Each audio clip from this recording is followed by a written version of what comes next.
We spoke with a local man who was inside the airport as the crash happened. News 4's Emily Gugamis is here now with his story. Emily? Lou, Mike Saturnis and his wife were in San Francisco on vacation. The West Seneca natives were getting ready to head back when the whole airport shut down. And we saw emergency vehicles, fire trucks, ambulances, buses all going in one general direction, helicopters. Figured something was wrong. Mike Saturnis and his wife had just wrapped up their 25th wedding anniversary trip. They were sitting in the airport ready to board when Mike overheard a flight crew. Behind us, sitting back to back, was a flight crew that had just come from Mexico, and there was we could hear them talking about something happening with a 777. A quick internet search and he found out about the crash landing. The whole airport kind of went into like a lockdown mode, and everything just stopped. It was really like silent. Everybody was just waiting to hear. For hours, people in the airport waited before being told the airport was shutting down. Mike and his wife tried to get a flight out of San Jose with no luck.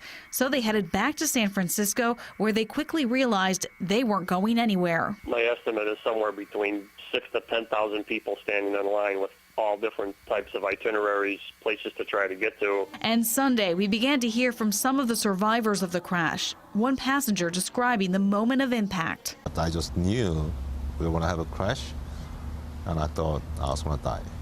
And then when it hit the runway so hard, yeah. For many, including Mike, thoughts are on the two killed. To hear that they found them on the runway, they weren't even inside the plane. That's just heartbreaking. And the earliest flight the Saturnises were able to get on is Tuesday, which will get them back to Buffalo late that evening. Reporting live, Emily Gugamis, News 4 at 6. Thanks, Emily. And we have detailed aviation documents pertaining to the San Francisco International Airport that may provide answers to that horrific plane crash. These are pictures you'll see only on 4. News 4's Ed Dranch obtained these pilot documents outlining the layout of the airport. The Asiana Boeing 777 plane crashed on runway 28L. That's the horizontal line on the right side of the page. It indicates the guide slopes would be off from June to August. Our aviation source tells us that guide slopes are a series of lights that help pilots land the airplane. And this second aviation document from June 21st shows the runways that had been shortened. In the lower right-hand corner, you can see runway 28L was shortened by 300 feet. The problem is there's no white hash mark to notify the pilot of the change.